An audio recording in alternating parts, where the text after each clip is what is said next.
Hare Krishna. Yeah. Okay. So you can start, Athava. Thank you, Hare Krishna. Yeah. Okay. I don't know how to adjust this. Screen असं कर.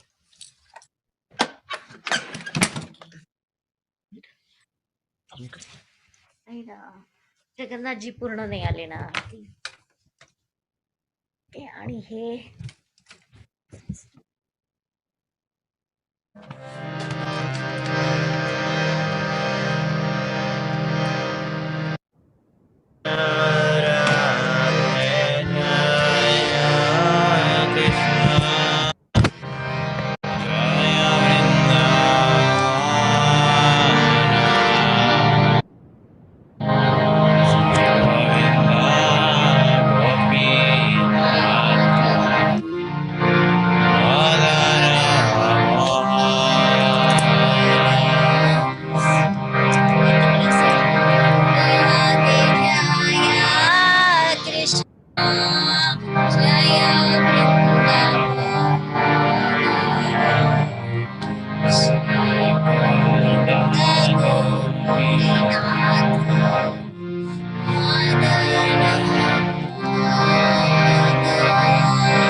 Patni Jaya Naga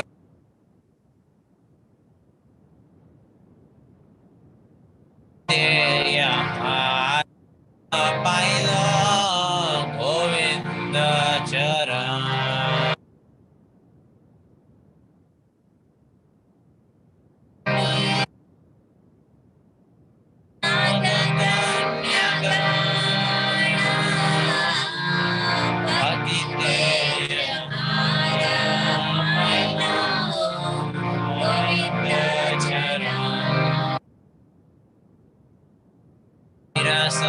Mandala Jaya Jaya Radha Shyam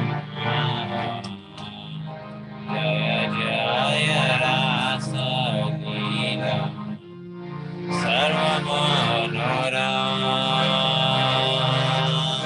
Shri Rasa Mandala Jaya Radha Shyam Jaya Jaya Rasa Leela Sarva Jaya Jaya Jwala Rasa Sarva Rasa Parakiya Bhave Jaha Prajete Prachar Jaya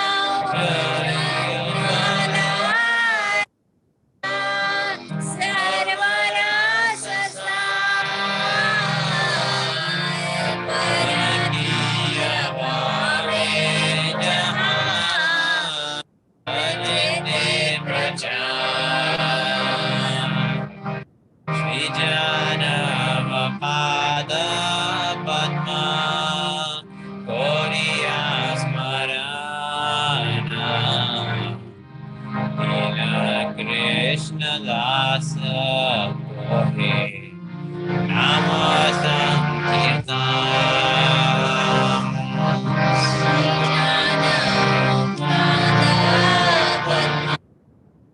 Koriya Smarana Krishna Dasa Nama Sankirtan Jaya Radhe Jaya Krishna Jaya Vrindavan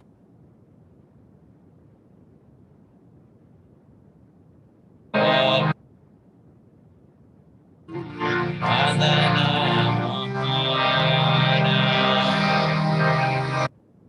Jaya Radhe Jaya Krishna Jaya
Hare Krishna. Yeah, Hare Krishna Mataji. We can read the meaning. You need to read that. Can you screen share again? Yeah.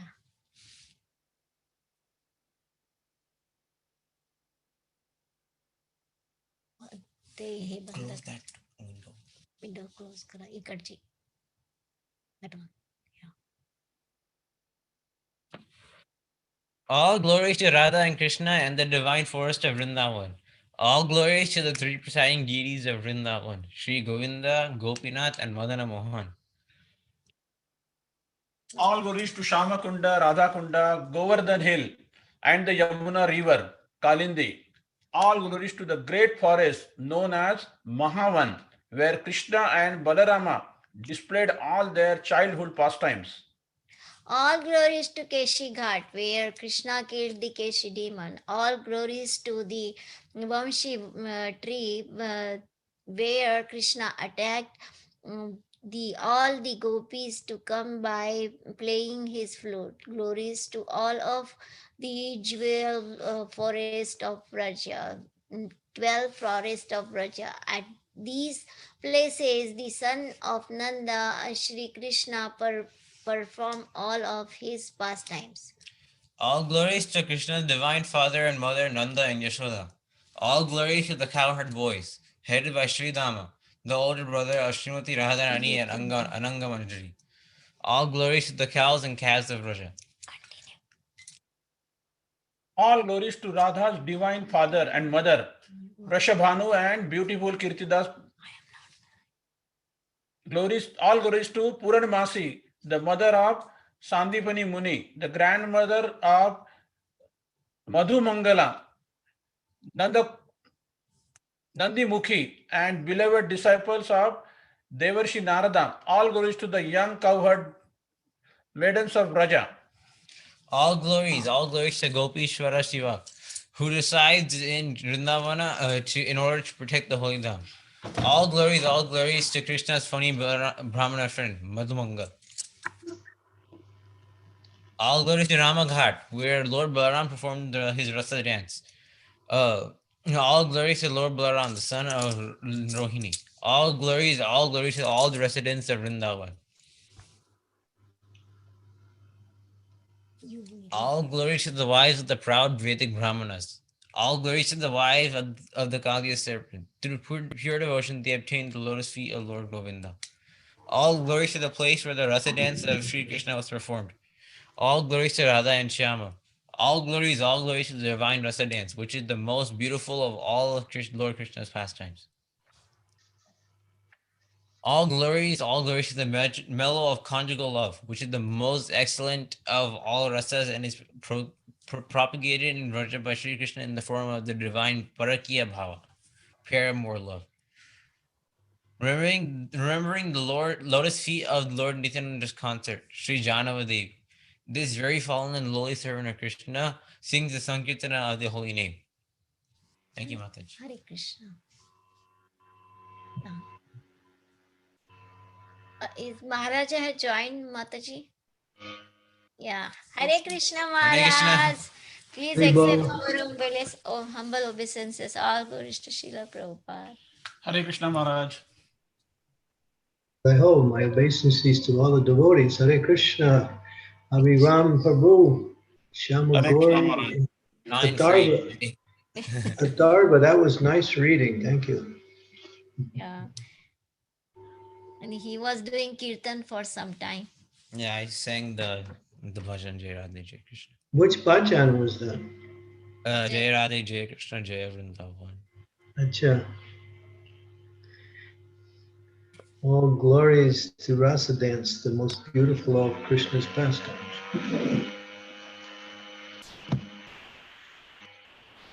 Okay.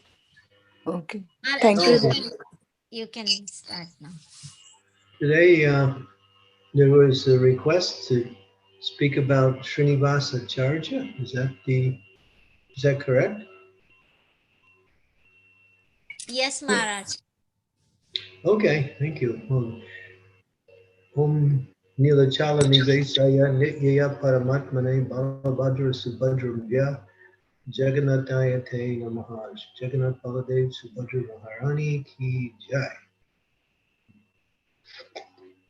Okay, so I'm looking at myself. It's not a really good image for me to look at. Can you shut me off? Or switch where I don't have to see? Yeah, that's better. Okay, thank you. Okay, so yeah. So Srinivas Acharya. Yeah, we sing that beautiful song. Sri Krishna Chaitanya Doya Koramole. And then the very last line of that song, it says, if I can find the actual reading, Doya Kora Sri Acharya Prabhu Srinivas Ramachandra Sangamage Narottam Das. So Narottam Srinivas Acharya were very, very intimate associates. In fact, it is believed, and I believe this is absolutely correct, when Srinivas Acharya left the planet, Narottam wrote that song, Yaya Nila Premadana Karuna Prachur, which is in separation of the Vaishnavas, deep separation from the Vaishnavas. Srinivas Acharya,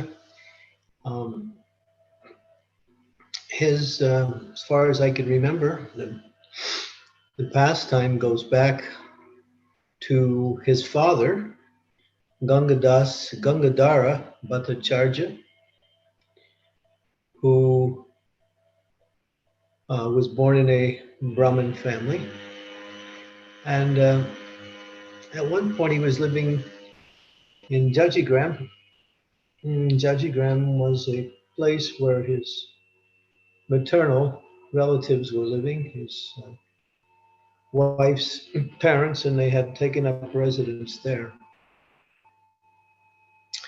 There was some word going out that Sri Chaitanya Mahaprabhu, or this very beautiful sannyasi, was in Katwag and was receiving sannyas initiation from Keshava Bharati. So on that understanding, he left and went to Katwa to watch the ceremony. When he saw Chaitanya Mahaprabhu, he became mesmerized by his beauty and by his transcendental effulgence. And so much that he became absorbed in chanting after he heard the name given by Keshava Bharati, Sri Krishna Chaitanya. He kept saying it over and over.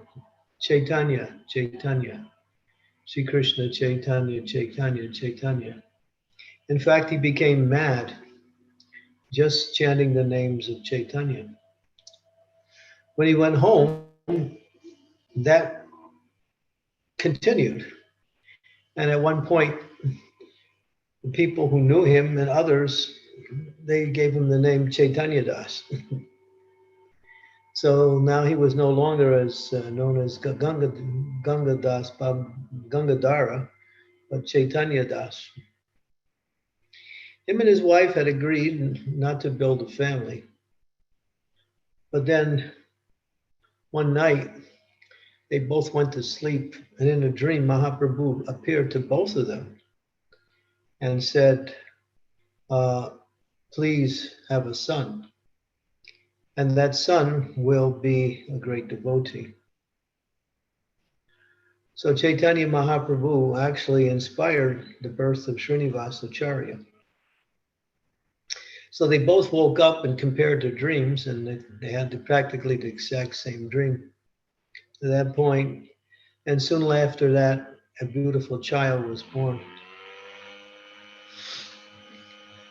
And he grew up really fast. He, in his young age, he had a great desire to visit holy places and learn scripture. In fact, at one point, he had heard, after traveling in certain places, that Chaitanya Mahaprabhu, of course, everyone knew Chaitanya Mahaprabhu at that time as a great, powerful, and effulgent sannyasi. Others knew him and didn't really know, but understood that he could be the Supreme Personality of Godhead. Hearing the glories and activities of Chaitanya Mahaprabhu, Srinivas Acharya wanted to meet him. But then, around the same time, he had heard that Lord Chaitanya will soon depart from the planet. So he made his trek to go to Jagannath Puri, where Mahaprabhu had been staying.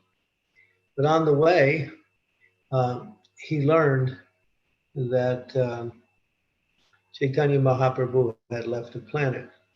And so he fainted in ecstasy, in separation, not getting the chance to meet Lord Chaitanya. He continued on to Puri, and everyone told him that you can learn more about Chaitanya Mahaprabhu and his life from Gadadhar Pandit. So he took shelter of Gadadhar Pandit. At that time, Gadadhar Pandit was also feeling intense separation from the departure of Lord Chaitanya. And it appeared that Gadadhar Pandit was aging 1 year every day.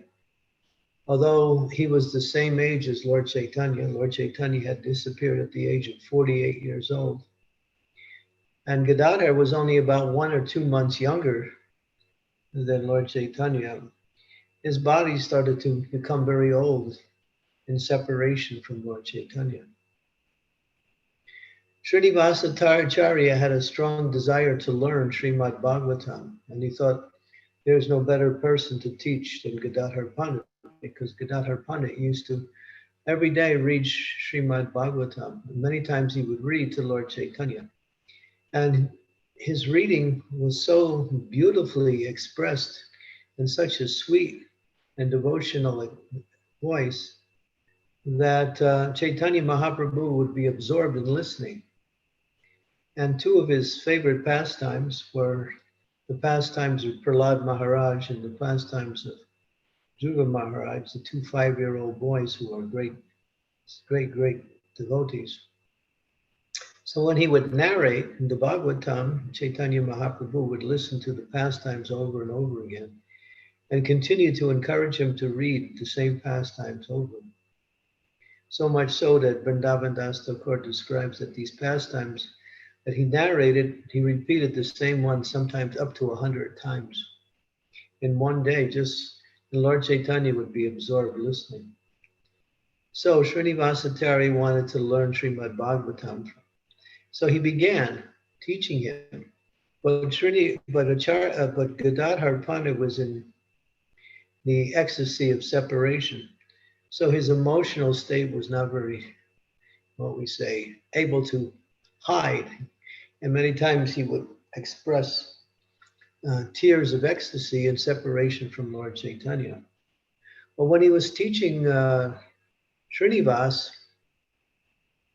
he managed to control himself, wanting to give this great person who he understood was the future of the movement. And so when he went to read his Bhagavatam, he noticed that a lot of the pages, the ink had been smeared or was no longer readable, because when he used to read Bhagavatam, he would cry.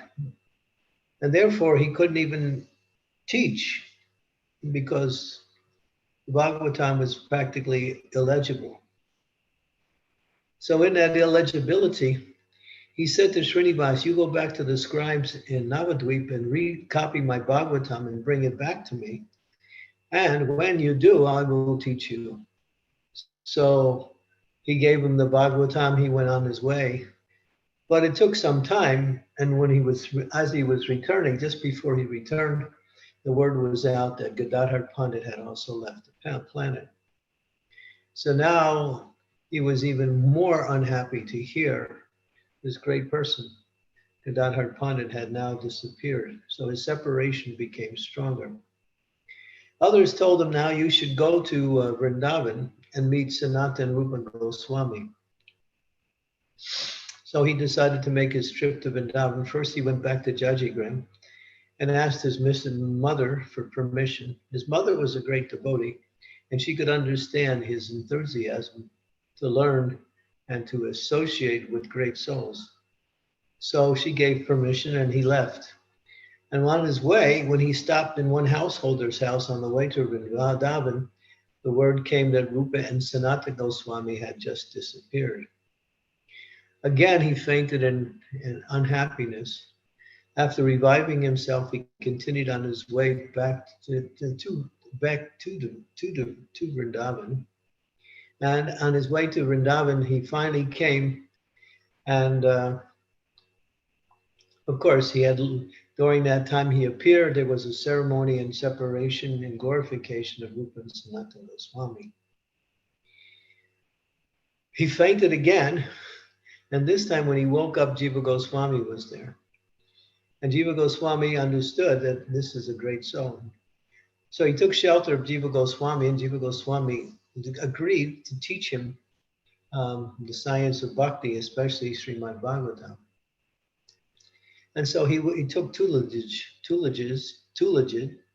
under the care of Jiva Goswami. But Jiva Goswami had a very strong desire to have all the books of the Goswamis, which were in one copy only, in their original forms, copied, and so they could distribute books. You will read, and you can see there are letters.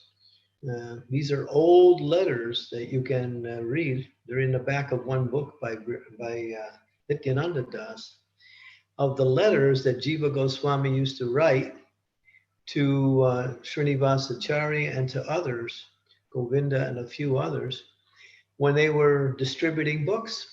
And in those letters, there's an account of how many books that he actually distributed. It's interesting. The first book distribution within our, what we say, culture, that at least we know of, was inspired by Srila Jiva Goswami. And so after teaching him, there were two other great souls who also came to Vrindavan. So they made a party, and that was Narottam Das Thakur, Srinivas Acharya, and Shyamananda Pandit. Jiva Goswami had given them the mission to take the books from Vrindavan to Navadvip to have them copied by the scribes there. But it was a dangerous trip, and there were many dacoits on the way. So he arranged that 11 guards would go along with them on the trip to protect the devotees and to protect the books. So the books were packed into this huge box and sealed very tightly and placed on this bullock cart and pulled by this one bullock. And then they were on their way. Most of the trip, they didn't reach any resistance. Then they came to one area of Bengal where there was one king. And this was a place called Bana Bishnupur. And there was one king called Birhambir. Birhambir was a king, but he was also a leader of a gang of dacoits. So he would consult astrologers, at least one particular astrologer, where the astrologers would tell him if there was any travelers coming through his kingdom, and then he would arrange for them to be plundered and taken all their wealth. So after consulting his astrologer, the astrologer reported that yes, there's an entourage coming, and they have this great treasure. This is my indication. And so Birhambir, he gave instructions to his dacoits to go and steal that treasure. But this time he gave he added one. He said, try not to harm anyone in this activity. Before he never said that. So this time, when the dacoits came, it must have been arranged by Providence, or you might say by Yoga Maya, that all the devotees, including the guards, that particular night, when the dacoits came, they all fell asleep. And so it was easy. The dacoits just went and took the whole box along with the bullock cart and left without any resistance, without anybody knowing. And so the books were stolen. That night, the next day, the devotees woke up and everybody said, what happened? The cart is gone. The books are gone. And all the guards realized none of them stayed awake. So they all were condemning themselves. So Srinivas Acharya and Narottam Das Thakur and Shyamananda Pandit were wondering, what are we going to do now? This is the greatest tragedy. So they were thinking, there's no other alternative. Well, we should go to the Ganga and end our lives. Then they heard a voice coming from the sky. In fact, the only person who heard the voice was Srinivas Acharya. And the voice said, the king has taken the books, be patient. So Srinivas Acharya understood that this is where the books were. The king of the area had taken him. And so he told Narottam Das Thakur, you go to Khetri Gram and you preach there. And Shyamananda, you go to Orissa and you preach there. And I will meet you, I will join you all later. Right now I will stay and find the books. And so they all left, and then Srinivas Acharya came to the place where the king was. Now the king, although he was a dacoit, he used to like to hear Srimad Bhagavatam. It was one of his qualities. He would have a group of court pundits who would daily recite the verses and discuss them, and he would listen. So one day, Srinivas Acharya showed up for this discussion, and he sat amongst the group.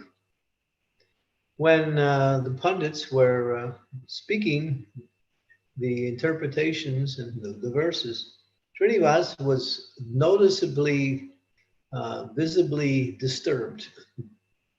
And the pundits also, one pundit, the leading pundit, he noticed, he said, oh, you don't like or you disagree with our interpretation? Let's hear yours.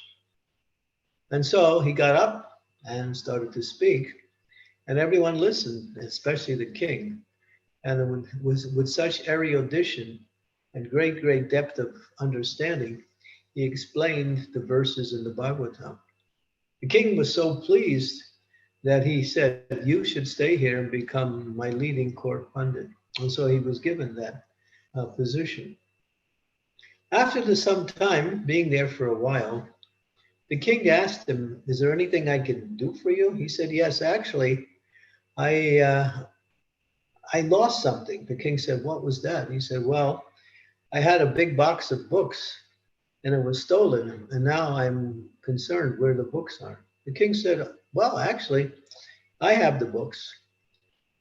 He led him over and there it was, the whole box of books. The king at first, when he opened the box and he saw it was books, he started to chastise his astrologer. He said, you said these were jewels.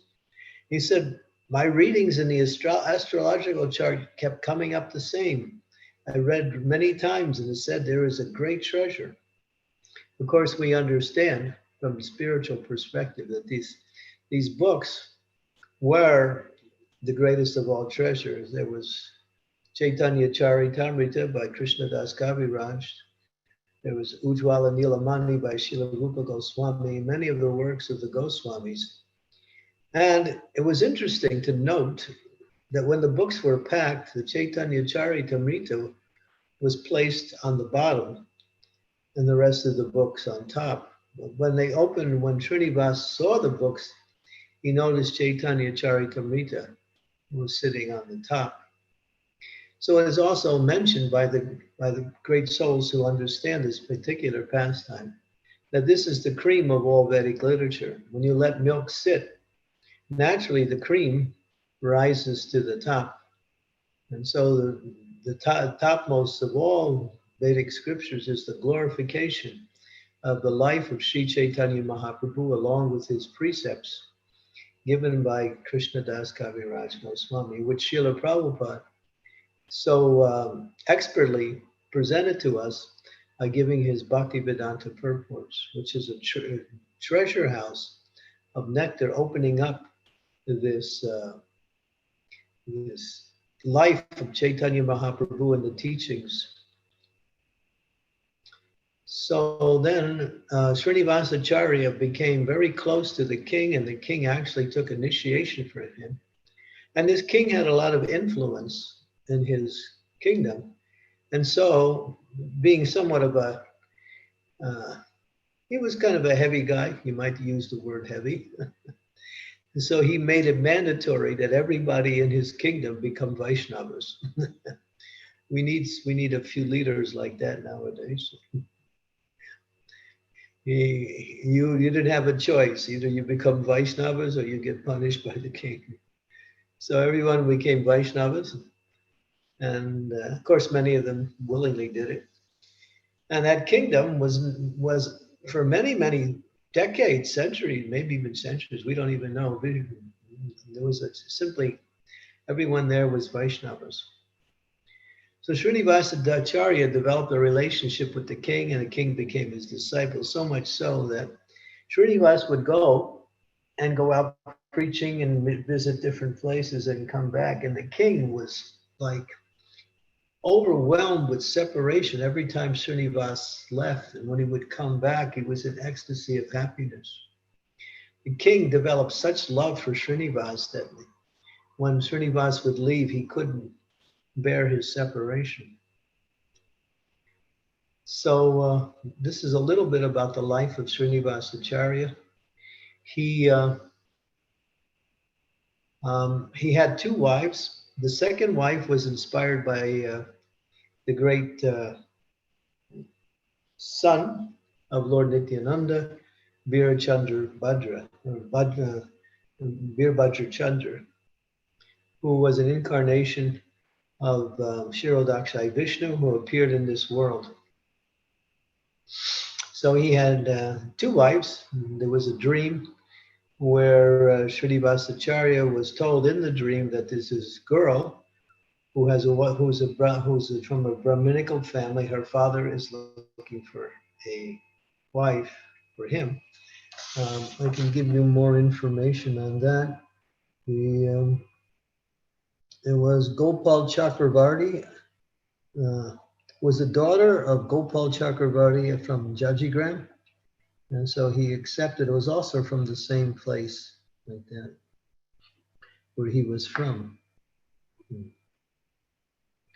So Narottam Das Thakur and Srinivas Acharya developed such close, intimate associates. Srinivas Acharya joined Narottam Das Thakur from the famous Khetri Gram festival, which we narrated a couple of weeks ago on the appearance of Narottam Das Thakur. And so they became really close friends. And during that festival, Srinivas Acharya was also playing a very important role. During that festival, 6 deities, I can mention the deities in particular. Let's mention here these deities that were installed by Narottam and Srinivas Thakur, and they worshipped. The deities were, it was a deity of Gauranga, a deity of Vallabhi Kanta, Raj Mohan, Sri Krishna deity, deities of Radhakanta and Radharaman. And Srinivas Acharya performed the installation ceremony and did the first puja also. One time, this personality who we know as Ramachandra Kaviraj Srinivas Acharya and a few of his associates were just happening to be standing on the roadside talking, and this marriage procession came. And the person being who was married was Ramachandra. And so, everyone knows Indian wedding processions. And the bride, the groom is decorated up really nicely, riding on a horse, usually, at least nowadays, that's what they do. Um, and so there was a grand procession, and he was about to get married. Srinivas Acharya made some comment, and although he was a grihastha, he also said something negative about household life, that he was about to drown in the deep well of material life. That comment was heard by Ramchandra. When he heard that, it just struck his mind, and he woke him up from his particular euphoria about marriage. And now he came over to this person who he heard from and fell at his feet. And he said, "Who are you? Your words just went deep into my heart, and I can't forget them." And then he took shelter of Srinivas and became his disciple. Later on, Ramachandra Kaviraj, he was named later Kaviraj because he was a great poet and wrote many beautiful poetry expressions of poetic devotional songs, at least poetry. And he, let me see if I can remember. Yes, Srinivas Acharya and his association with Narottam then invited Ramachandra to be a part of their association. And then Ramachandra developed a strong attachment to Narottam Das Thakur. And Narottam Das Thakur developed a strong attachment to Ramachandra Kaviraj, and they became the best of friends. And so this is interesting. Although he was a disciple of Srinivas, he gave his disciple to Narottam. Sometimes we see that even in our Krishna consciousness movement. I know of a few examples. I won't mention any names, but I know one great devotee. He gave his disciple to another great devotee in the movement and said, she can work under you. You take care of her, and you engage in different services. Of course, she remained um, the disciple of her original spiritual master, but she took shelter of this other senior devotee and became very dedicated to him in service and did amazing service. So sometimes it's like that. A disciple of one spiritual master will be given by his spiritual master to work and serve another spiritual master. And this is just the deep friendship that exists between Vaishnavas. And they don't become possessive of their disciples, that they sometimes send their disciples to serve others who are very dear to them and have important missions in spreading Krishna consciousness. So this was the case like that.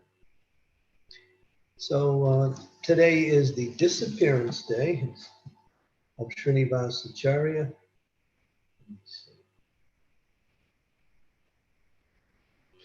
It says that Srinivas Acharya is an Avesh incarnation of Mahaprabhu.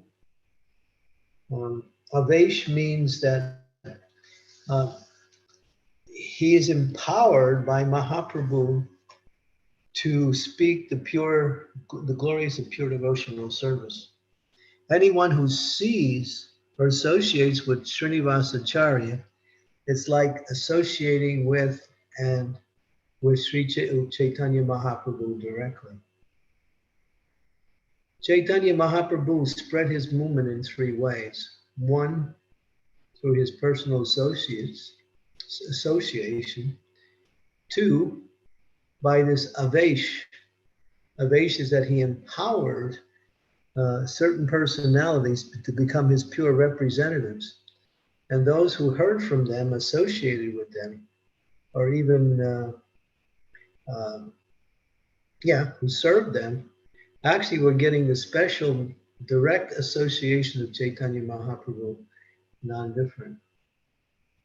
So that was Srinivas Acharya.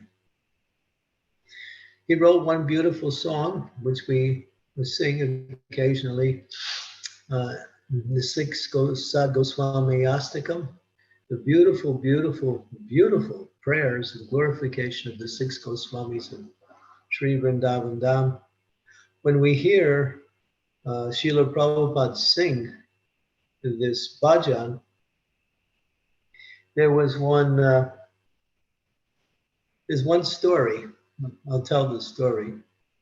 There was one, this was in India, and one of our devotees, he had a little stand of different items for selling, along with some books, and he was minding the stand.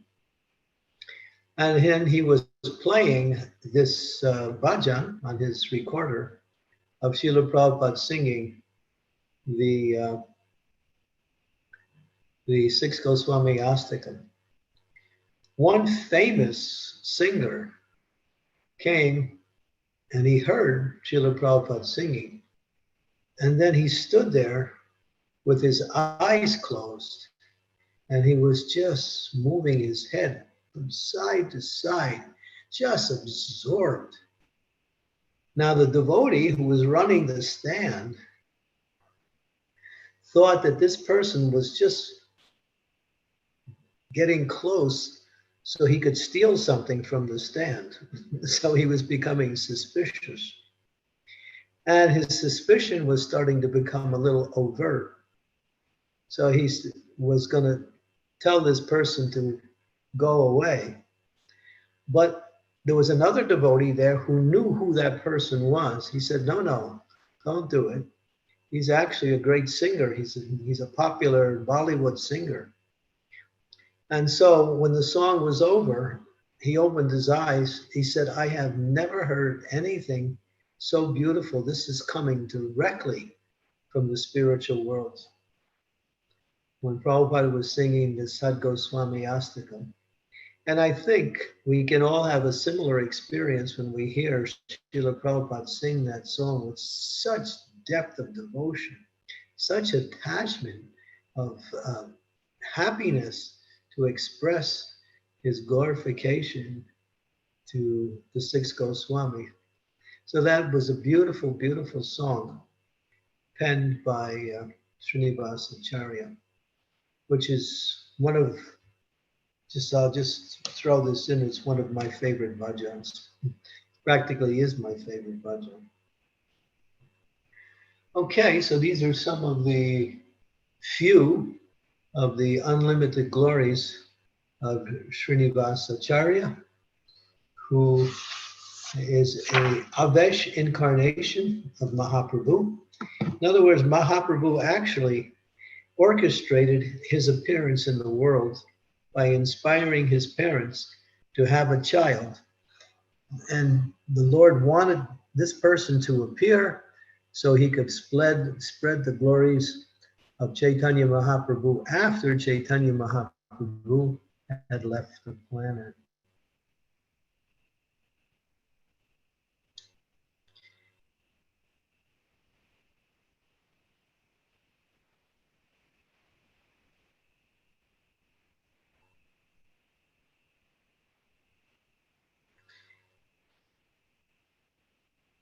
So I will open it up to anyone who would like to speak something in relationship to Srinivas Acharya or something related.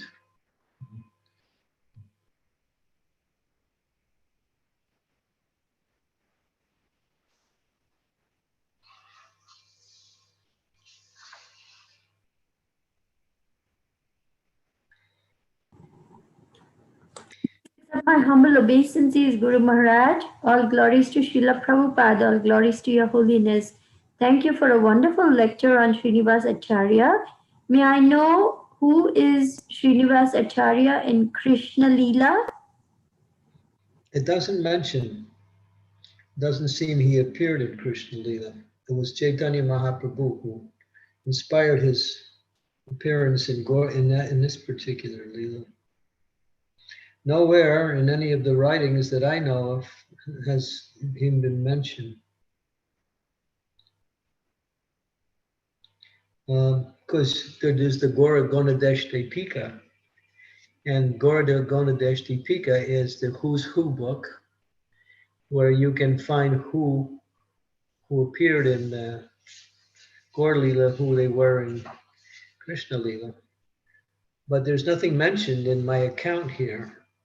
And I'm sure the person who I'm reading from about this account would have indicated that, but there was just no indication in this writing or in any other previous writings.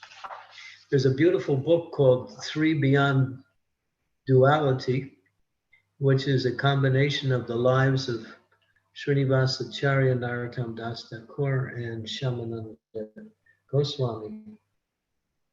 And that is a nice book.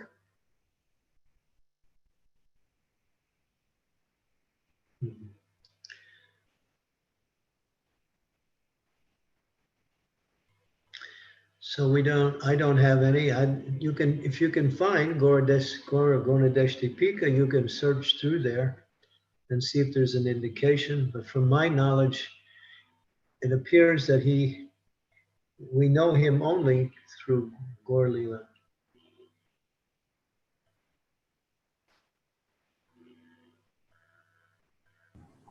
Thank you very much, Guru Maharaj.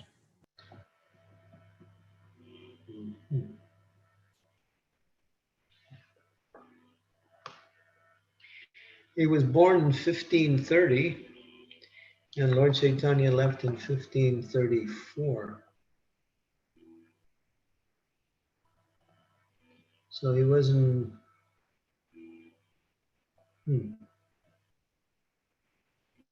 it seems to contradict that he was looking for Lord Chaitanya.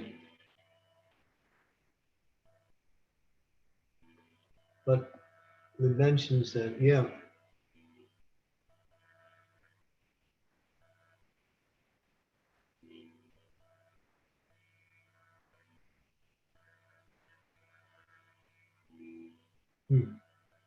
This is a little bit of a dichotomy in dates here. Anyway.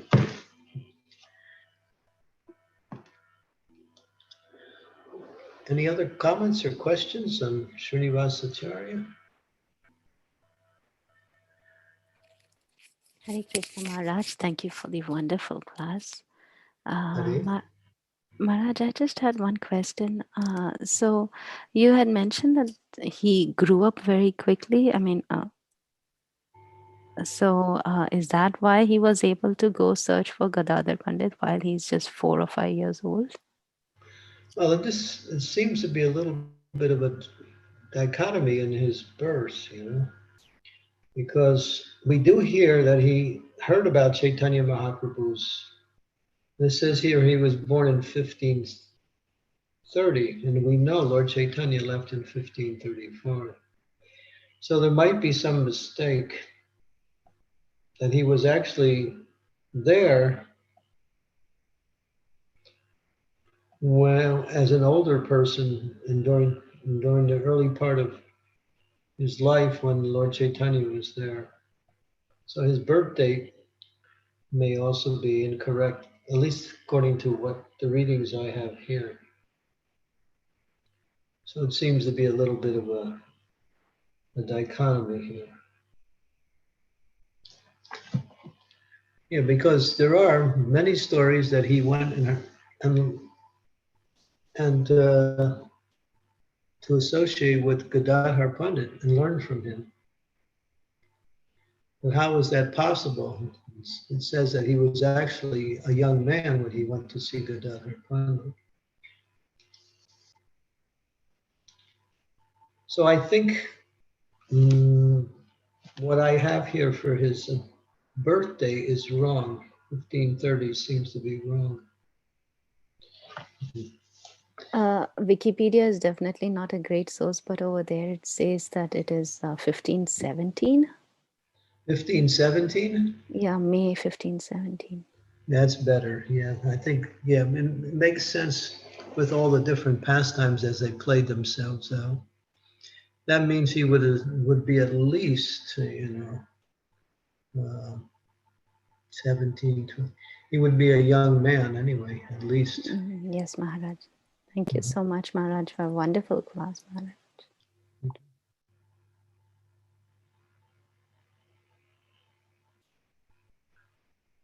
Thank you for clarifying the date. Yeah, Hare Krishna Maharaj. Hare Krishna Hare Krishna. Maharaj.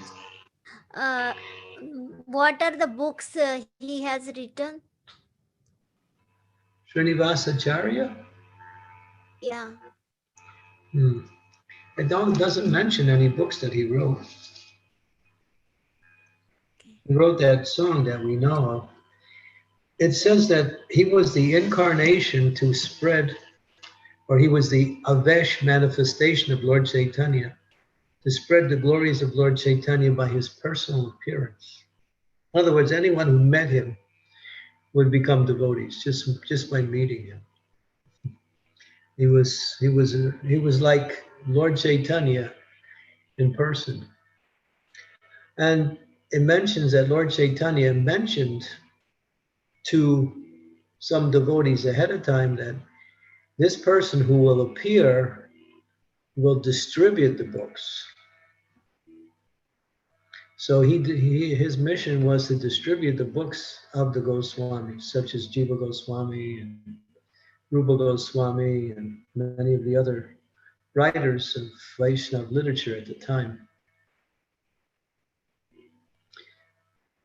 So we don't know of any work that he has actually written, at least I don't anyway. And nothing is mentioned in my account here also. He converted that king and converted the whole, and that king, converted all the activities, all the members of his kingdom to become devotees of the Lord. Mhm. Thank you, Maharaj. It says here, he used to teach the Goswami books to his disciples in Jajigram. He was more like a manifestation of distribution of whatever was already there. We don't know him for being any author. And sometimes that's a particular empowerment that the Lord wanted him to. He traveled extensively, and everyone who met him surrendered to Lord Chaitanya. He was just, his persona would bring about the attraction to Lord Chaitanya's teachings. And when he spoke, he always spoke in glorification of Lord Chaitanya and the writings of the six Goswamis and others like that.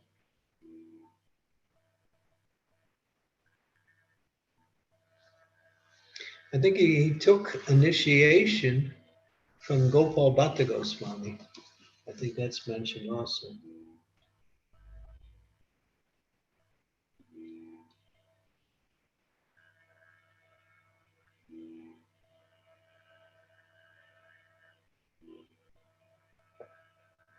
Mhm.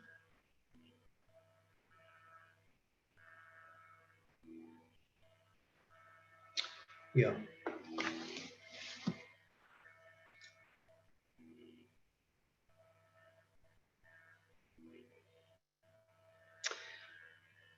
Okay, so Sunday is the actual disappearance day, along with Gadadhar Das and another great soul named Dhananjaya Pandit, like that. So the three of them all disappeared on the particular day, which is in this auspicious month of Kartik.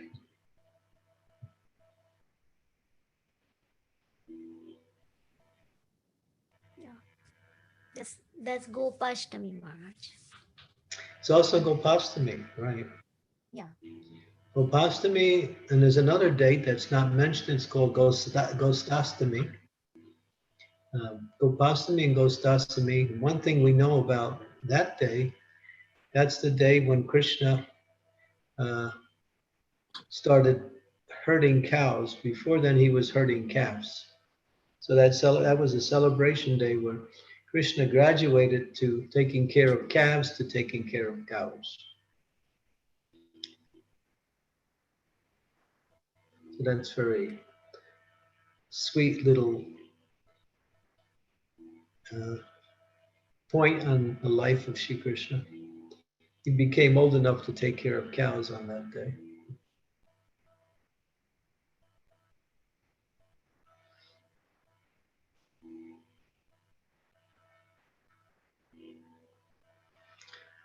Boy, your Jagannath deities are so beautiful.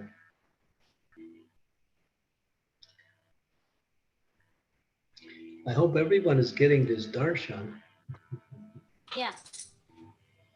Thank you. Thank you, Maharaj. They look very nicely dressed too. It looks like they're in their night outfits. Is that true? No. They are outfit, day outfits, Maharaj, and they are from Vrindavan. Oh, very, very nicely ornamented.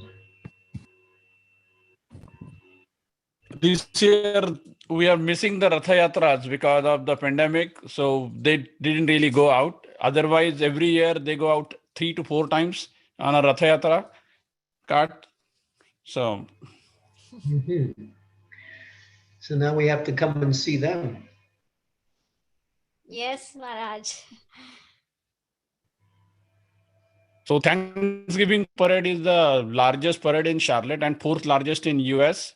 And for last 2 years they went on that Ratha Yatra, but this year the parade is cancelled because of pandemic. When do you do it? What time of the year? One is Thanksgiving parade, one is St. Patrick Day parade, and the third one is Martin Luther King Days. And then during December they go to Hillsborough for Hillsborough's Ratha Yatra.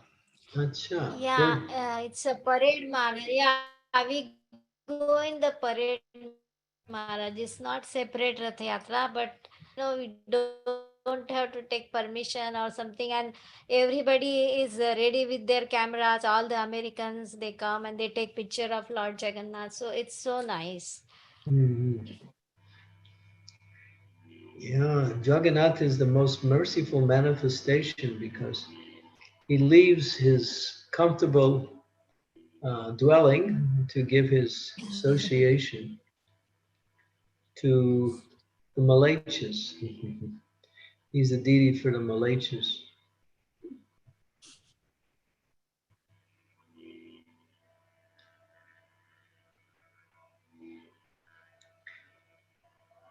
There's a beautiful article that was just released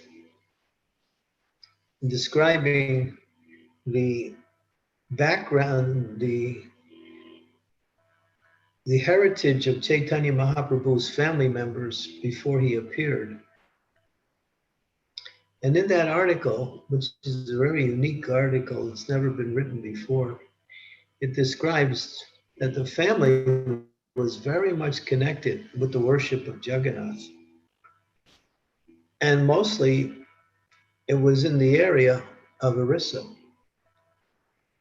So it's interesting or quite natural that Chaitanya Mahaprabhu had a tremendous attraction for Jagannath. Although he is Jagannath himself, out of all the deities that are manifested as Krishna, Jagannath became the focus for Chaitanya Mahaprabhu.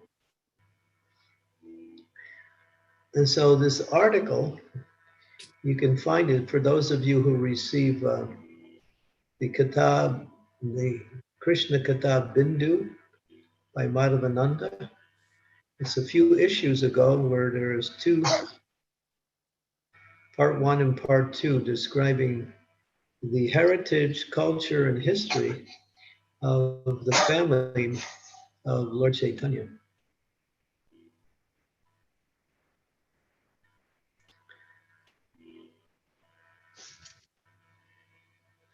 If anybody would like that history, I can just forward it Maharaj, to. yeah, Maharaj, could you email to me and then I would give it to the group here? Yeah, I'll do that right after we finish here. I'll send it right off. Thank you, Maharaj. It's a fascinating read. It's the most amazing to learn about. You can see the connection between Lord Chaitanya and Jagannath. It's so deep. Of course, he's Krishna, but he was particularly focused on this manifestation of himself, Lord Jagannath.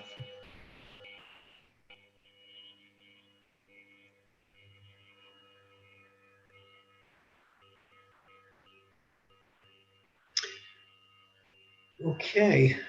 And there are so many pastimes. There are so many pastimes of Lord Chaitanya in the Jagannath Puri. So they are really wonderful nectarian pastimes, Maharaj. Yeah, there's unlimited So maybe pastimes. one day we can talk about those pastimes. Maybe 1 week we can talk about those pastimes. Yes, yes, yes. This is the essence of our happiness, to hear and chant the glories of Lord Chaitanya, Jagannath, and Krishna and Vrindavan.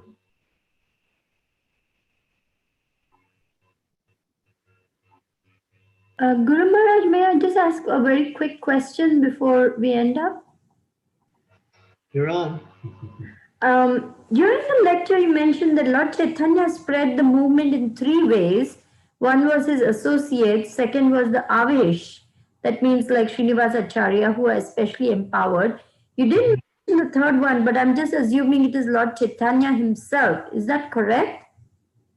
It's mentioned in Chaitanya Charitamrita with Nakula Brahmachari. I think it's, Nakula Brahmachari or Nishringa Brahmachari, either one. One of them was an Avesh manifestation of Lord Chaitanya. And it mentions 3 ways: directly, by empowering someone, and by associating with those who had the association of Lord Chaitanya. I think these are the 3 ways. Thank you so much, Guru Maharaj.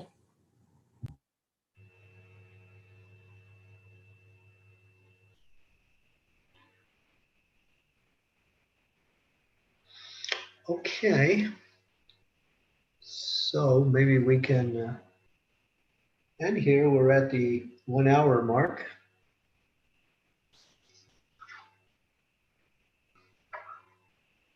So thank you to all the devotees, and take some time and research more about the life of Srinivas Acharya. It's quite interesting. There is one book. It's called Prema Vivarta. It's not by Jagadananda Pandit. It's by a person called Nityananda Das. It's a book that may not so easy to find, but maybe a few decades ago it was circulating around ISKCON. In that, there's a lot of statements glorifying and describing the activities of Srinivas Acharya. Nityananda Das was a disciple of Janava Devi, and he wrote this book, and there's glorification of Veerbhadra Chandra, Janava Devi, and Srinivas, mostly in this particular narration. He's the same author for the Mahabharata book also, Maharaj. Is that right? The big book of Mahabharata. Bharat? Mahabharat. Mahabharat? Yes. About what's the connection? No, the author is the same author, and he has written that big book of almost, and it is a detailed narration of Mahabharata. Lot of details are there which are not available anywhere else.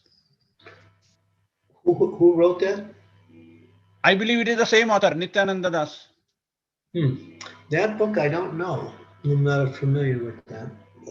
Okay, something, yeah, Mahabharata.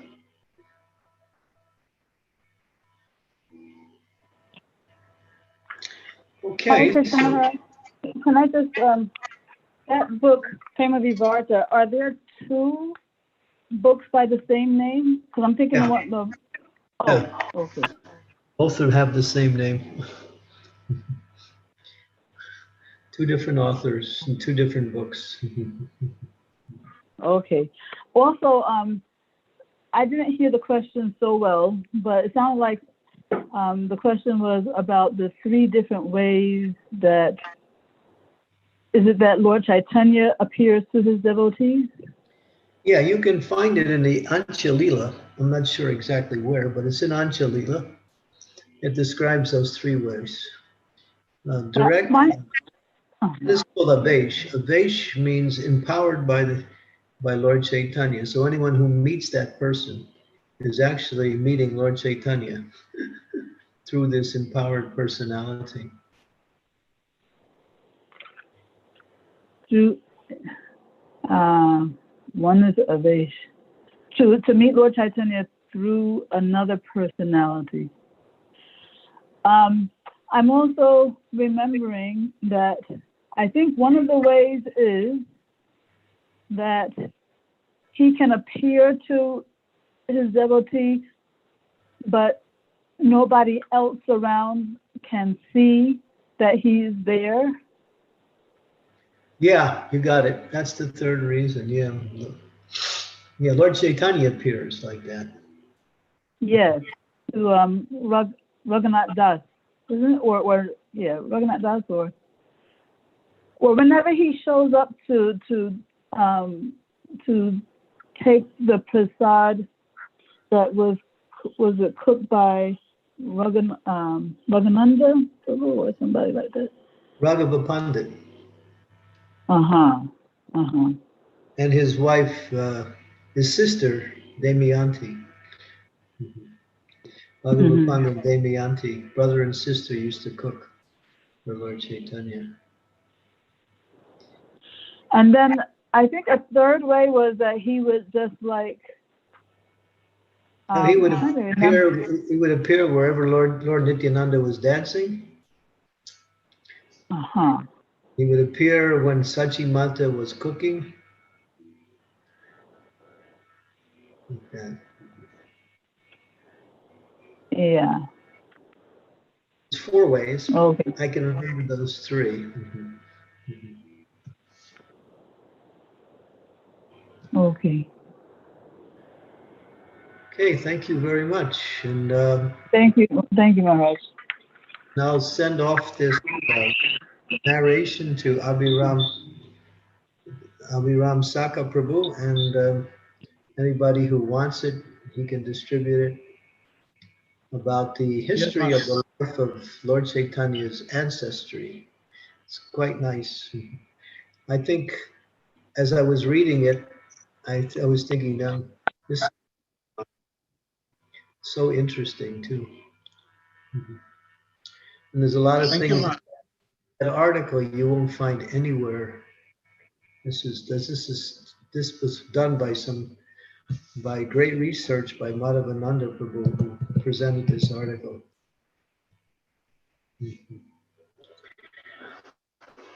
Okay, so I'm going to end here and offer my obeisances to all the Vaishnavas, Vanchakalpatarubhascha. Vaishnavebhyo namo namah. Ananta Koti Vaishnav Vrinda ki jai. Srinivas Acharya Prabhu ki jai. Srila Prabhupada ki jai.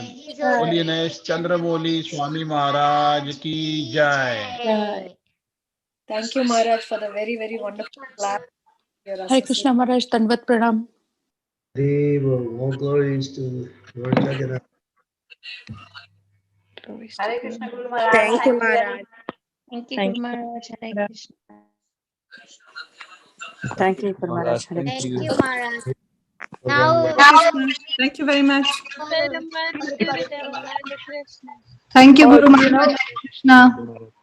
Thank you, Mahabharat. Maharaj. Hare Krishna.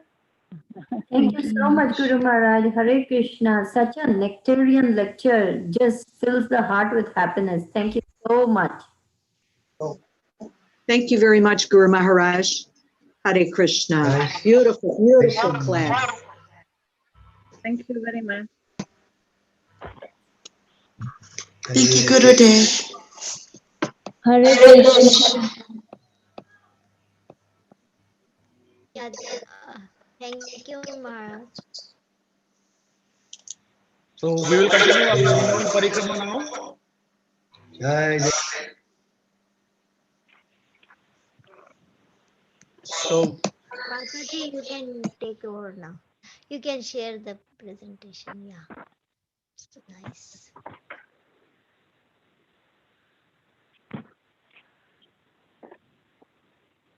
Anyway, आता ते छोटा ह्याच्यात जाईल तर ते काही दिसत पण नाही.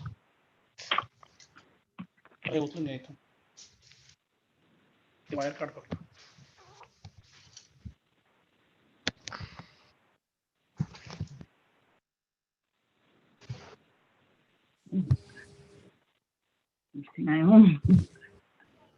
Mataji, am I audible?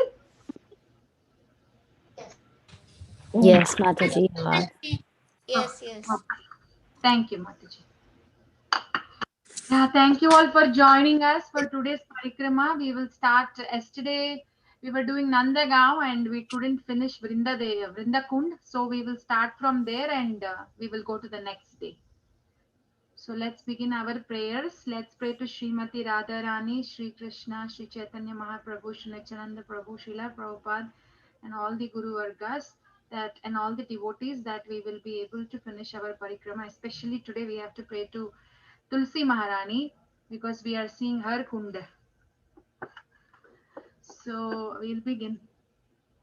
Some of you who have gone to Vrindakund, you must remember you might be remembering the route, right? It's in between of there are not even proper roads. The roads are like this. So, so this is Vrindakund, and as we were discussing, from Vrindakund we can see Nandeshwar Parvat, and this was actually taken care by Madhav Das Babaji, but when he was leaving his body, Vrindadevi herself asked Madhav Das Babaji Maharaj to give it to ISKCON devotees. So now ISKCON devotees are taking care of Vrindakund, and His Grace Dinabandhu Prabhu actually is taking care. Very nicely, very beautiful deities, very nice temple. These are the deities of Vrindadevi. So Vrindadevi has a molten gold complexion. She likes to wear blue garments and she's decorated with pearls. And there is a pearl on the tip of her nose. She's extremely beautiful. Her father is Chandrabanu. Her mother is Pullara Devi. And she has a husband, Mahipal. And her sister is Manjari Devi. So let's see some... So let's see some glories of Vrinda Devi. Like, let's see who she is. So if we know Vrindavan, we are not saying it Radhavan or Krishnavan. We are saying it Vrindavan because she owns the forest. She in all the 12 forests of Vrindavan, she is widely spread, and but she offered that forest to Radharani. We have seen that pastime where Radharani is very, very pleased with Tulsi Maharani, that Tulsi is always, always wanting to serve.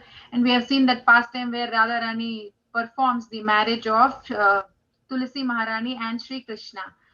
So every day what happens is, we know that Krishna has the morning pastimes, afternoon pastimes, evening, and then night. So they have different places. Morning pastimes meeting spot is here, and afternoon is at Radha Kund, and evening is at Radha Govinda Dev temple in Vrindavan.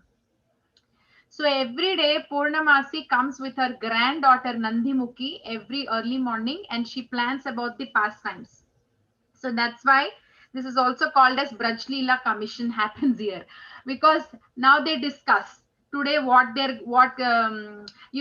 Devi has different warehouses, like she has everything handy. If Krishna wants to become like somebody else, immediately he will become. If Radharani wants to become like something else, immediately she'll have everything in the warehouse ready. So various warehouses she has, and she is the one, like a movie director, like she is the one who directs everything, where it should happen, how it should happen, and if it has to happen, there need to be that environment and it should be facilitated, right? So everything she takes care of, like guarding.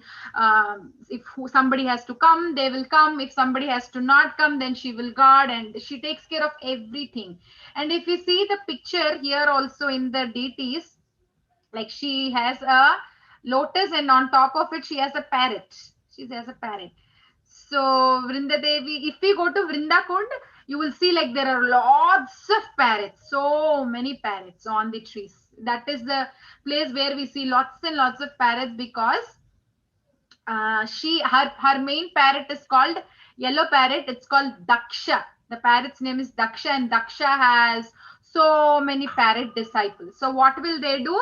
They will give like no mobile phones, right? So they are like the mobile phones. They just go around Vrindavan. They come back to Vrinda Devi. They keep updating what is happening there, what is happening here. So they keep updating everything. So Vrinda Devi's messengers are the parrots. And this is here, actually here is the temple. And we know that Vrinda Devi has lots of names. In Padma Puran, almost there is 30 pages of glories of Tulsi Maharani that is mentioned. And we know the different names of Tulsi Maharani: Vishwa Jivani, Vishwa Pavani, Krishna Pujita, Krishna Jivani, sorry. I wrote it here. Yeah. Krishna Jivani, Nandini, Pushpasara, Tulasi, Vishwapavani, Vishwapujita, Vrindavani, and Vrinda. So, and we know our Haridas Thakur, Namacharya Srila Haridas Thakur, he every day used to chant in front of Tulsi Maharani. What all rounds he's doing, he's called Namacharya, right? He used to chant near Tulsi Maharani. So, Tulsi Maharani is like, we can understand how potent she is, and how, like, if many times I heard also senior devotees say, if you are sleepy or if your chanting is not attentive, you can chant in front of Tulsi Maharani. So she is the one, if you have to actually get bhakti, that is what we sing in the Vrinda Tulasi Aarti. Every day we sing, right? So we are asking her to give us bhakti, and so an eternal residence in Vrindavan, we are asking her. That means that Aarti itself is saying that if we are asking her to grant us the permission of eternal residence, that means we know that if we have to go to Vrindavan, we cannot just go by buying a ticket. We need the mercy of Srimati Tulsi Devi. So Vrindavan is completely under Vrinda Devi's grace. Without the mercy of her, it is not possible to enter the pastimes. So Padma Puran mentions that Tulsi Devi's qualities. It is mentioned that just by looking at Tulsi, our sins are removed. By touching her, one becomes purified. All diseases are removed by praying to her. Fear of death is destroyed by watering her. Just by planting or transplanting her, one achieves realization of Supreme Personality of Godhead. If someone offers her leaves at the lotus feet of Lord Krishna, Srimati Tulasi Devi will award liberation and devotion. It is mentioned in Shastra that all places of pilgrimage on this planet and in the millions of universes take shelter in a Tulasi leaf. These are not my words. Indradimna Maharaj has mentioned when he spoke about glories of Vrinda Devi. In Chaitanya Bhagavata, Lord Chaitanya says, just as a fish cannot live when taken out of water, so I cannot remain alive in separation of Srimati Tulasi Maharani. So that's how it is said that if we don't offer Tulasi on our offering plate, Krishna doesn't even look at that plate. So we can understand how dear is Tulasi Maharani to Krishna, and all the she mercifully came onto this into this material world in the form of Tulasi. So all the Lakshmis are expansion of Radharani, and all the Tulsi plants that we are seeing are the expansions of Srimati Tulasi Devi. And if we like in the Vrindakund that area, like if you come little back behind, there is a place called Gupta Kund. So what is a Gupta Kund? So Gupta means secret, right? So Radharani Radharani used to come and cook for Krishna here. I told you, right, in Nandagaon, every day she used to come to Yashoda Maya's house, Nanda Bhavan, and she used to cook. And one day she said to the gopis that, hey, I heard that there is a garden which is very close to Nanda Bhavan. It is very, very beautiful. So maybe we have to go there. She was telling to the gopis, that all the gopis will come. Then they serve to Krishna. I think Yashoda Maya has a maid, Dhanishta. She will, offer what all Radharani has cooked. And then sometimes Krishna would tease that. And Radharani would observe from a window, seeing if Krishna is eating nicely or not. And Radharani is known for making these Manohar laddus very nice. Near Vrindakund, they sell sometimes Manohar laddus full of ghee. So when Dhanishta served one time, then Krishna keeps a face like not good, purposefully to tease Radharani. And then she sees other Gopa boys eat so nicely. Then she understands that Krishna is teasing. So she is cooking for Krishna, and she says to gopis that we have to visit this garden. This garden is very beautiful. Then what happens?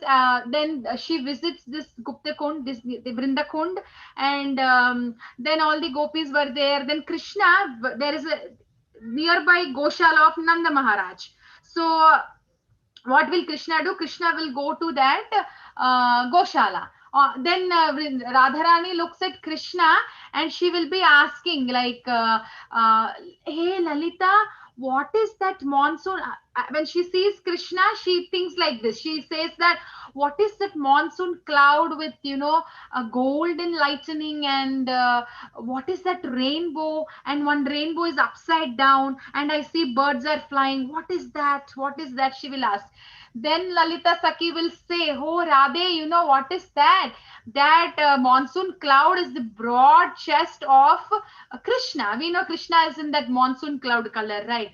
And the constant yellow lightning is the Pitambar, his yellow Pitambar dhoti, and that rainbow is his peacock feather, and the upside down rainbow is his Vanamala garland, and the birds are the pearl necklace of Krishna. Then Radharani understands, oh, this is Krishna. Then immediately a lotus flower opens and a golden throne comes in the center. Radha and Krishna will be sitting, and first 8 petals will come. Then 8 Ashtasakis will sit on the petals. Then 8 becomes 16. Then 16 will come. Then 32. Then 32 Sakis will come. Then it becomes 64. Then 64 gopis, Sakis will come. Like that, it keeps increasing and increasing and increasing. And this is called as Yoga Peeth. We have, as I said, we have 3 different yoga peeths, 3 different meeting places. So this is the morning pastime meeting places. This is the yoga peeth of Radha and Krishna's meeting spot in the morning time.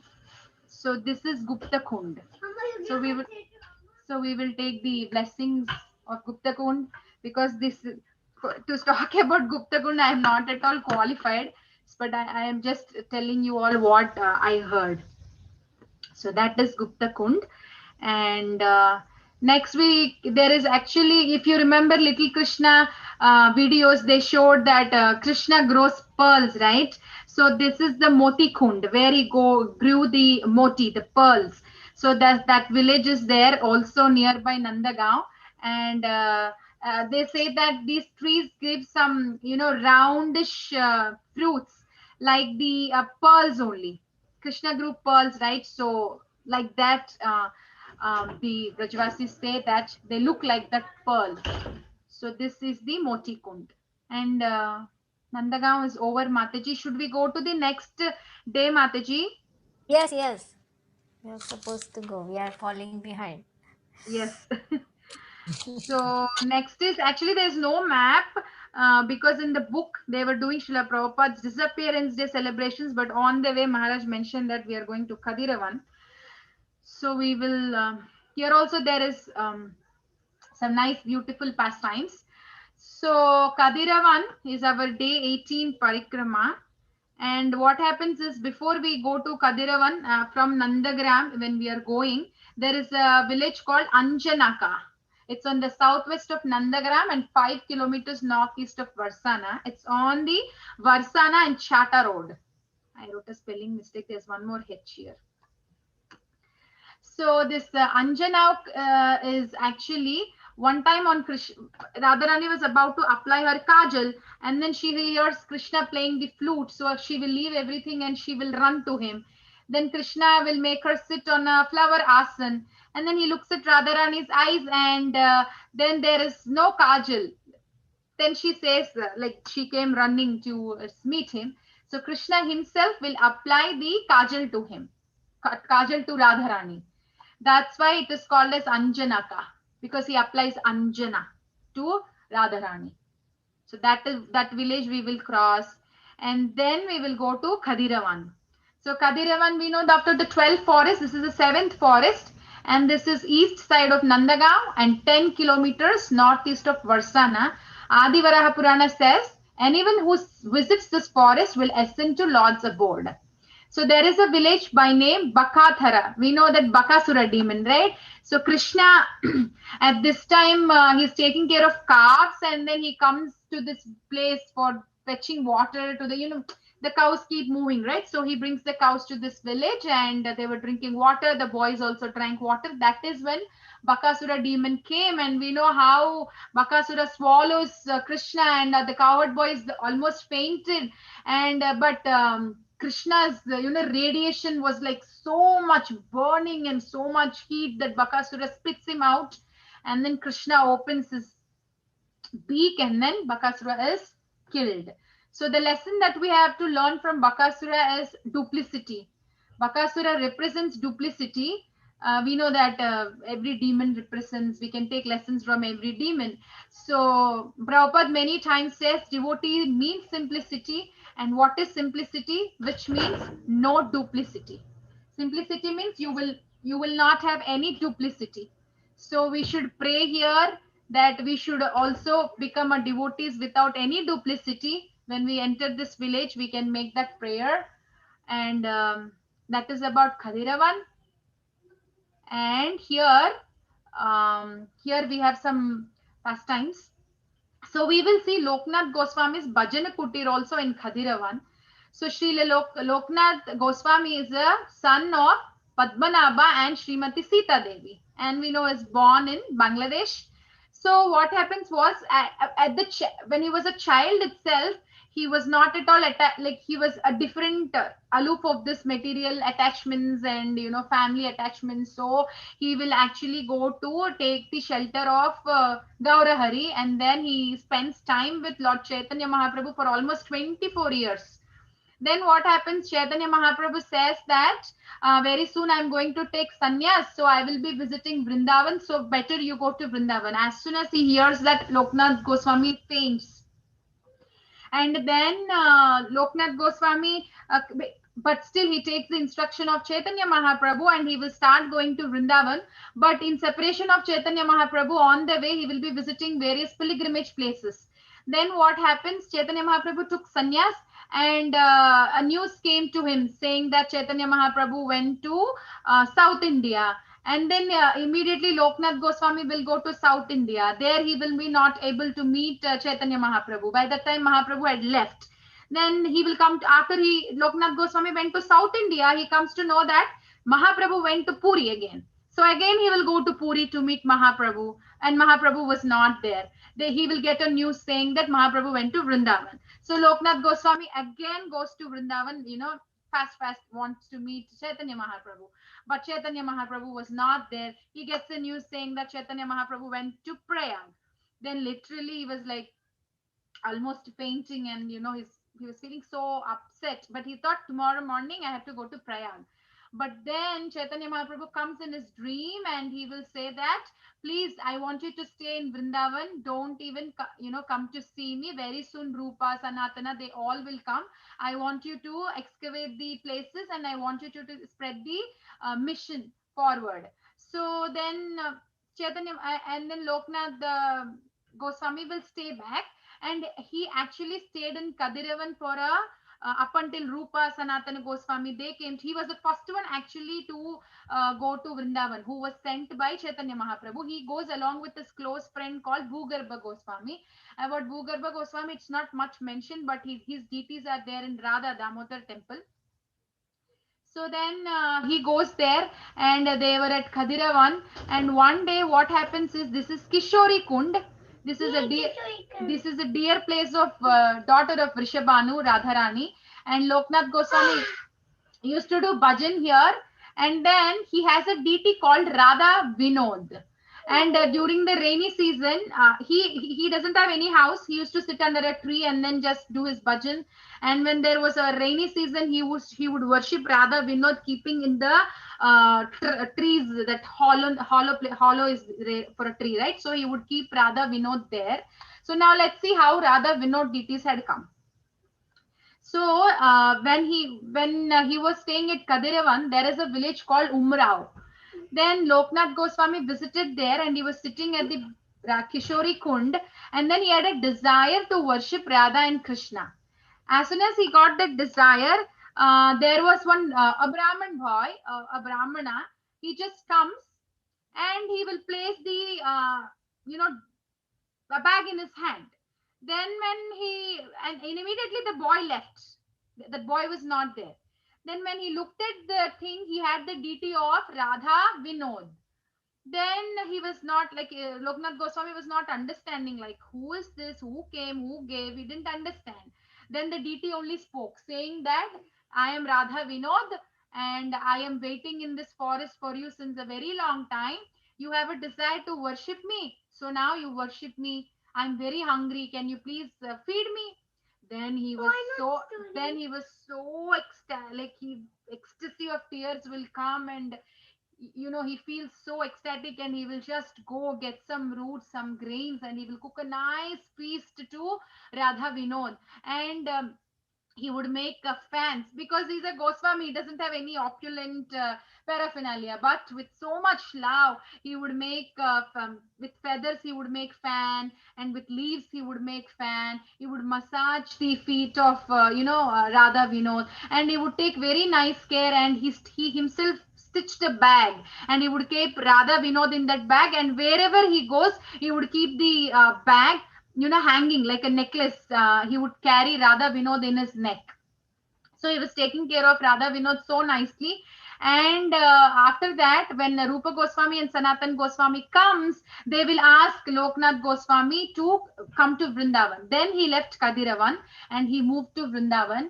Then now Radha Vinod deity, the original deity is in Jaipur because of the Mughals attack. There is a worship, they worship there. But a Pratibhu deity is in Radha Gokulanand temple. If you see the altar of Radha Gokulanand, there are, this is Vijay Govind, and these are the Radha Vinod deities. So Vishwanath Chakravarti Thakur builds this temple, Radha Gokulanand, and then these deities are all there. Every deity has a story, but we will not get into that. Yeah, and these are the deities that are there in Jaipur right now. So then Radha Raman temple has so many samadhis. If you go to Radha Gokulananda, that is the temple with so many samadhis, and Loknath Goswami samadhi is also there, and his bhajan kutir is there at Kishori Kund. The Vijay Govind deities are Baldev Vidyabhushans. Actually, there was one old other every deity was worshipped in different temples, but Radha Vinod deity, which was worshipped by Loknath Goswami, that the temple got fell off, it spoiled. So then he brought the deities to Gokulanand temple, and they were worshipping there. And even in Gokula, this is the Gokulanand temple's altar, and here actually there is the Chaitanya Mahaprabhu's Govardhan Shila. So So Mahaprabhu used to carry, hold that Govardhan Shila and he would chant. And in ecstasy, the Shila melted and his thumb impression fell on that, which he gave to Raghunath Das Goswami. And that Shila is in Radha Gokulanand temple. Next time, if you didn't visit, please make sure you go visit and get the blessings. And these are the samadhis that are there. Mataji. Yeah, yeah. Mataji? Yeah, I just wanted to say, did we go to Vishaka Sakhi's place, birthplace? Vishaka Sakhis. I think no, Mataji. I'm sorry, I missed that slide. Okay, no problem. You go ahead. You show the presentation. Mataji, maybe I can add it tomorrow and I will show. Yeah, somehow I read, but I forgot. Sorry, Mataji. No problem. Yeah. So then this is the samadhi of Loknath Goswami. We'll take his blessings, and these are the beautiful deities that are there in. These are the deities that were given by that boy to Radha to Loknath Goswami, and this is the Jaipur temple. So we have some lessons from Loknath when we visit Kishori Kund, and because we visited in Kadirvan now is Bhajan Kutir at Kishori Kund. So there are some lessons that we have to learn from Loknath Goswami, that because when Chaitanya Mahaprabhu asked Loknath Goswami to go to Vrindavan, he fell at the feet of all Vaishnavas and took their blessings. So he's showing us a way that how we have to go to Vrindavan. We have to go to Vrindavan not just by buying a ticket, but we have to take the blessings of all the Vaishnavas. And actually, I forgot to say one more thing. Loknath Goswami didn't accept any disciples. The only one disciple that he had was Narottam Das Thakur, and that is. I'll just tell 1-2 lines how he accepted it. He didn't want to, though he's a senior Goswami, he didn't want to accept any disciples. But Narottam Das Thakur was, accepting him as his guru in the mind, like with his heart, he just accepted that Loknath Goswami was my guru, and Loknath Goswami was not allowing anybody to serve him. So every day when Loknath Goswami used to attend the nature's call, by morning, by next day, everything would be clean. He was so surprised, like, who is doing this? Then Loknath Goswami was hiding in the bushes and seeing. Narottam Das Thakur would come and clean every single day. Then Loknath Goswami feels so, so with a heavy heart, he will ask, you are the, son of a king and you were supposed to become the next king. Why are you doing all this? Then Narottam Das Thakur says that, like, how he accepted him as a guru. Then Chaitanya Mahaprabhu himself will come in the dream of Loknath Goswami and says to initiate him. Then Loknath Goswami initiates him and he will take him in front of Radha Vinod and he will say, I am offering him to you. So he's your property. So the lesson that we can learn, that we can see here is, he didn't accept disciples as his property. So same with all our parampara, right? So they will offer all of us to Krishna. And Loknath Goswami stayed with Chaitanya Mahaprabhu for 24 years, and immediately when he was supposed to leave, he left. He didn't show any, he was ready to, though it's painful, he was ready to follow his guru's instructions. So that is one important lesson that we have to see in these. And the last one for the day, Shamagori Mataji, maybe if you can just say about the village and her, Mataji. I also have the book. Shamagori Mataji, can you read about Vishaka's village? Or should I read, Mataji? Yes, Mataji, you can read now. Yeah. So we went to that, we saw that village Anjanaka, right? Where Krishna applies Kajal. So there is a village called Kamai. The birthplace of Vishaka Sakhi is also there. Before we start, first we went to Anjanaka. From there we went to Khadirvan. So in between comes this village called Kamai. And she's amongst the 8 gopis. We know that Vishaka is the second. Her behavior, and we have seen that Barsana, around Barsana we have the villages of the Ashtasakis, right? We have seen Lalita Sakhi, Sudhevi, Ranga Devi. Now we have seen Chitra Sakhi, Chiksholi. So now is Lalita Sakhi. Vishaka Sakhi. She was born almost at the same time as Radhika. And her qualities are similar to Lalita. She wears a dress that looks like the sky full of stars. In other words, she wears a blue garment. We just heard Vrinda Devi also wear blue garment. Her bodily complexion is like lightning. Her father is Pavana, who is the son of Mukhara's sister. Mukhara is the grandmother of Radharani. So Vishaka's mother is Jatila's niece, named Dakshina. We know Jatila and Kutila are the sister-in-law and mother-in-law of Radharani. So that is about Vishaka Sakhi's village, Kamai. And then we come to chapter 1. So here is a funny pastime. You see Madhumangal there, so you must understand it is a funny pastime. So Mataji, Hare Krishna Mataji is Chhatravan. So like in Chhatra is umbrella. Yeah, umbrella. Yeah. So also in Vraja Bhasha it's called Chhata. Chhata. Chhatra. Yeah, as well, just so Mataji said chatra, right? So that means umbrella. So what is this umbrella? Once what happens is the cowherd boys were playing, and at this place they will crown Krishna as the emperor of Vrindavan. So Krishna says immediately to Madhumangal, he will say, okay, Madhumangal, now announce in whole of Vrindavan that I am the emperor. Go establish my authority. Then Madhumangal will be going and saying like loudly how they announce, oh, Krishna is the emperor of Vrindavan. Now everybody accept, like that he'll be making announcements. Then there is a place called Umrao. Then what happened at that place? In that place, the gopis established, crowned Radharani as the empress. Then they will be seeing this Madhumangal's announcement, and immediately they will tie him with the flower ropes, and they will bring to this Radharani's place, and Madhumangal will say, why are you tying me? Then they will say, our queen Radharani is only the empress, and we don't know any emperors. We don't want to accept any emperors.